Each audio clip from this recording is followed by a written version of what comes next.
All right.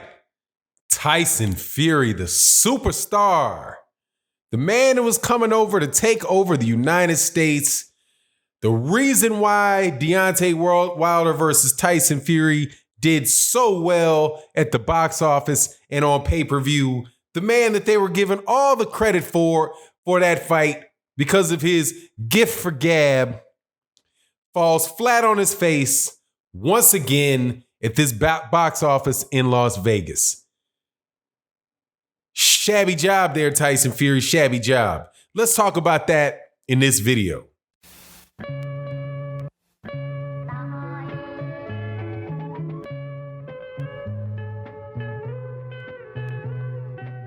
All right,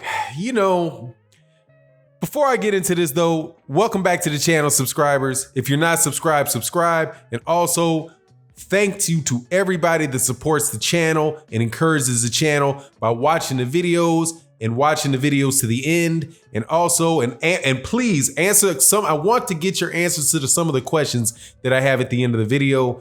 Also, thank you to everybody that supports on the super chat and then the live streams we do. OG Boxing Talk on Sunday with myself, Kurt Sugar, Blood Boxing and KQKC, and my Patreon community on finance, boxing, and politics.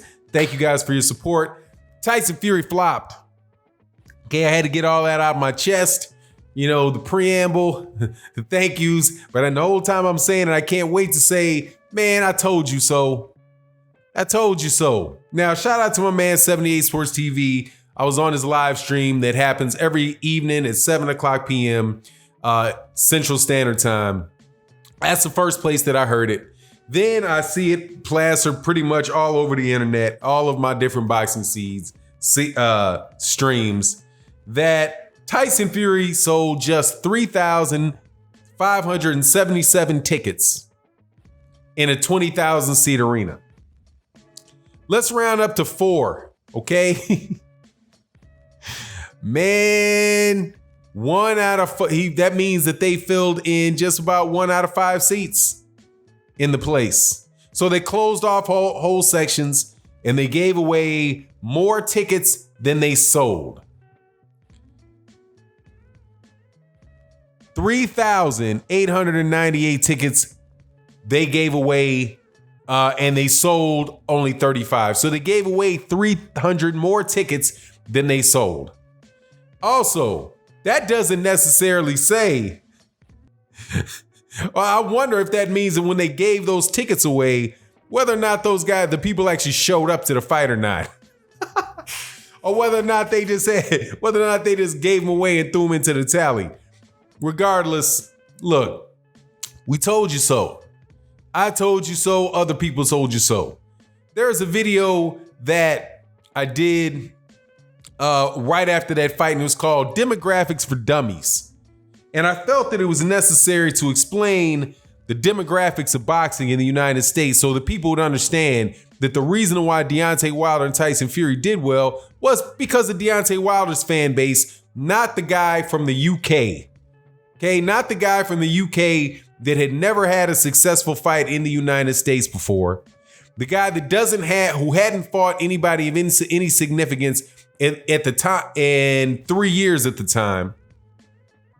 And it was the guy that has 1 million people watch him on Showtime every time he fights, and who consistently is fighting and having good turnouts for his fights. Why would you think it was Tyson Fury? So, now Tyson Fury's out on him. Tyson Fury ducks out of the rematch. And he does so under the auspices of working with Top Rank so that he can build the fight.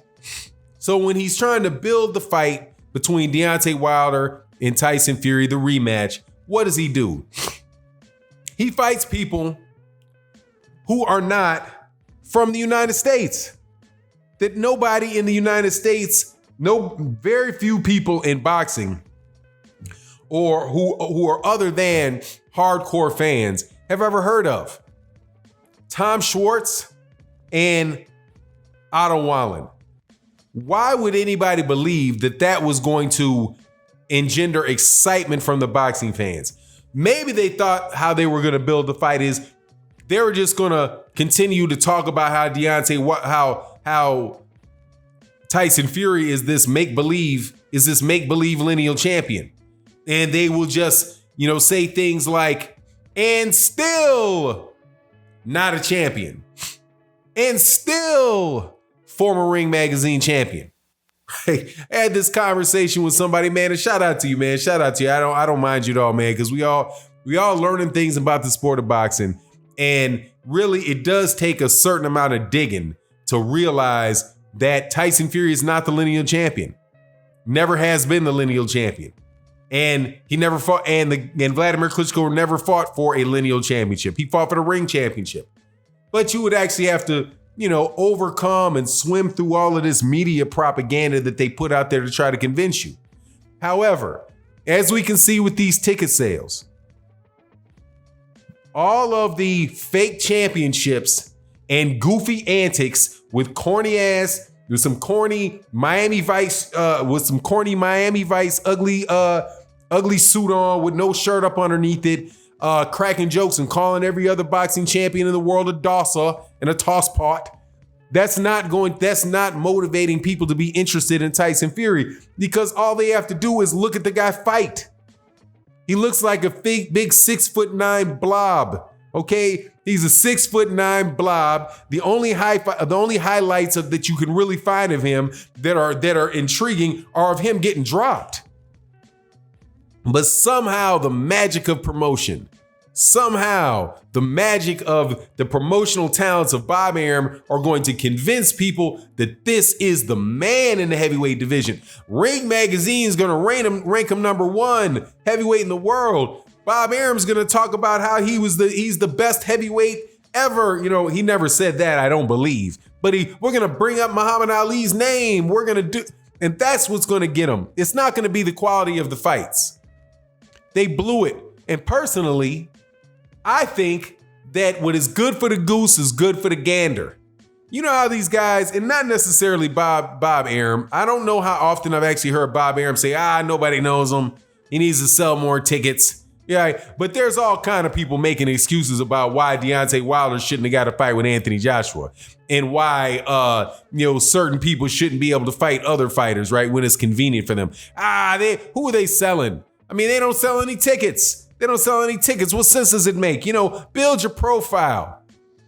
I think Tyson Fury, if everything was right in the world and those type of people got what they asked for where they selectively asked for, Tyson Fury doesn't deserve a fight with Deontay Wilder. Now, with those pitiful numbers, he definitely doesn't deserve 50-50. That's what that is trying to build up a big pay-per-view fight. And Deontay Wilder we're going to make it 50-50. Oh, no. Nobody watching him. He's on the ESPN app. So it's not even like, we don't even know what the ESPN app numbers are. But that's an ESPN app. I know the last time we saw ESPN app, last time I saw the numbers for the number of people that actually had the ESPN app, it was around 2 million. And they have multiple things on at the same time on that app, from what I understand and from what I see. You can replay different fights. You can do all kind of things on that app if you don't want to actually watch the live fight at that time. So why in the world we believe that even 20% of that 2 million was actually watching Tyson Fury and Otto Wallin? I think Tyson Fury is blabbermouth and flopped his way out of the Deontay Wilder fight. And I certainly hope he did, because he ducked it. They could have, and this is to the point that 78 Sports TV had made on his live stream, and I agree 100% with. Tyson Fury shrunk the value of a pay-per-view fight between him and Deontay Wilder. Because if they would have just taken the fight right off the fight, right, people would have saying, oh, how spectacular. Because that was a very entertaining fight. It was a very entertaining fight. It seemed like every minute of the fight that Tyson Fury didn't get laid out, certain people wanted to give him the round. But regardless, it was an exciting fight. If they would have went right back into that, the numbers would have probably went up from the 300,000, the 350,000 or whatever they did in that pay-per-view, it probably would have went up. Probably would have went up. But why would anybody think it would go up now? Tyson Fury is now damaged goods. He got half his face opened up by Otto Wallen. And what's the excitement of the fight? Tyson Fury hasn't built anything. He hasn't beaten anybody. You don't have any knockout reels to show. You still ain't got any knockout highlight reels to show a Tyson Fury. And you see that it's not the hottest ticket in the world, and people probably wouldn't even buy it. Like, why would I be one of the 3,000 people to buy his tickets to his fight? I'll just wait around for you to give them to me. But anyway, it is what it is. Let me know what you think in the comment section. And with that, I'm out.